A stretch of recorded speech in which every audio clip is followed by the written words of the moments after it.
गेल्या अनेक दिवसांपासून जामिनासाठी कोरटकरची धडपड सुरू होती। 2 वेळा त्याचा जामीन नाकारण्यात आला होता, मात्र आता कोल्हापूर सत्र न्यायालयाने त्याचा जामीन मंजूर केलेला आहे। छत्रपती शिवाजी महाराज आणि संभाजी महाराजांबद्दल वादग्रस्त विधान कोरटकरने केलेलं होतं। यासोबतच इतिहास अभ्यासक इंद्रजित सावंत यांना धमकी त्याने दिली होती आणि त्यानंतर आता त्याला जामीन मंजूर होतोय। या संदर्भात अधिक माहितीसाठी आमचे प्रतिनिधी अक्षय बडवे आपल्यासोबत जोडले गेले आहेत। अक्षय, प्रशांत कोरटकरला जामीन मंजूर झालेला आहे, मात्र कोणत्या अटी शर्ती ठेवण्यात आलेल्या आहेत समोर?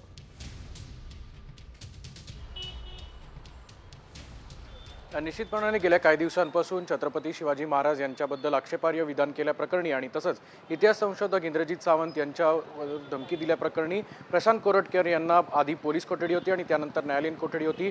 या संपूर्ण प्रकरणाची खरं तर कोर्टात केस सुरू असताना प्रशांत कोरटकर यांना जामीन मंजूर होणार का याकडे सगळ्यांचं लक्ष होतं। मी सध्या कोल्हापूरच्या मध्यवर्ती कारागृहाच्या बाहेर आहे, जो खरं तर कळंबा कारागृह ज्याला खरं तर म्हणतात, आणि काही वेळापूर्वीच न्यायालयाने हा आदेश जाहीर केलेला आहे की ज्याच्यात प्रशांत कोरटकर याला जामीन मंजूर झालेला आहे। त्यामुळे आजचा टायमिंग आपण जर आता बघितलं तर 5 वाजलेले आहेत। कुठल्याही कैद्याला जर कैदीच्या बाहेर जेलच्या बाहेर यायचं असेल तर साधारणपणे 5:30 हा शेवटचा टायमिंग असतो। त्यामुळे अजून अर्धा तास आहे आणि प्रशांत कोरटकर याच जेलमधून बाहेर येणार आहेत। त्यामुळे पूर्ण पोलिसांची जी फौजफाटा आहे, पोलिसांचा बंदोबस्त जो आहे तो हळूहळू या ठिकाणी आता तयार होणार आहे। खरं तर आपण जर पाहिलं तर प्रशांत कोरटकर यांना जामीन मंजूर आज होतो का नाही याकडे सगळ्यांचं लक्ष होतं।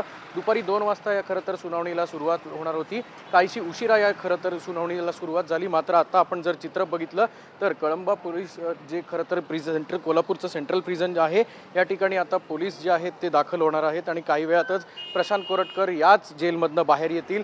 ते आता थेट त्यांची पुढची प्रोसेस जी आहे, कागदपत्रांची जुळवाजुळव आहे, ती आता जेल प्रशासनाकडनं सुरू होईल। कोरटकर यांच्या वकिलाकडनं सगळी कागदपत्रांची जुळवाजुळव सुरू होईल। अटी शर्तीच्या ज्या सगळ्या मुद्दे आहेत त्याच्यावर सिग्नेचर होतील, जे कैदी कोरटकर आहेत त्यांचे सिग्नेचर होईल आणि त्यानंतरच याच गेटमध्ये खरं तर आपण हा आत्ता बघू शकतो की कोल्हापूर सेंट्रल प्रिझनचं हे जे येलो कलरचं पिवळ्या कलरचं गेट आहे त्या ठिकाणाहून कोरटकर बाहेर येतील। त्यापूर्वी पोलिसांचा बंदोबस्त जो आहे तो या ठिकाणी तैनात करण्यात आलेला आहे। सुरक्षा जी खरं तर अतिशय महत्त्वाचा मुद्दा जो सुरक्षेचा असणार आहे त्याच्याबद्दल देखील कोल्हापूर पोलीस सध्या विचार करतानाचं प्राथमिक सूत्रांची आपल्याला माहिती मिळते। त्यामुळे नक्की कोरटकर या खरं तर जेलमधून जेव्हा बाहेर पडतील तेव्हा त्यांचा पुढचं प्रस्थान कुठे आहे ते अजून आपल्याला त्याची माहिती मिळू शकलेली नाही। मात्र सुरक्षेच्या कारणास्तव संध्याकाळी किती वाजेपर्यंत कोरटकर बाहेर येतात हे सांगणं तितकंच महत्त्वाचं असेल।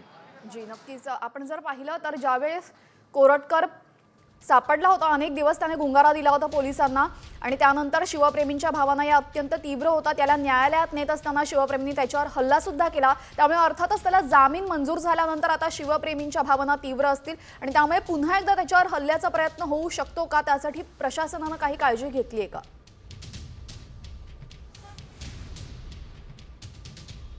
आपण जर पाहिलं तर पोलीस कोठडीमध्ये जेव्हा प्रशांत कोरटकर होते त्यावेळेलापासूनच प्रशांत कोरटकर यांच्याबाबतच्या ज्या सुनावण्या आहेत त्या सगळ्या ऑनलाईन झालेल्या आहेत।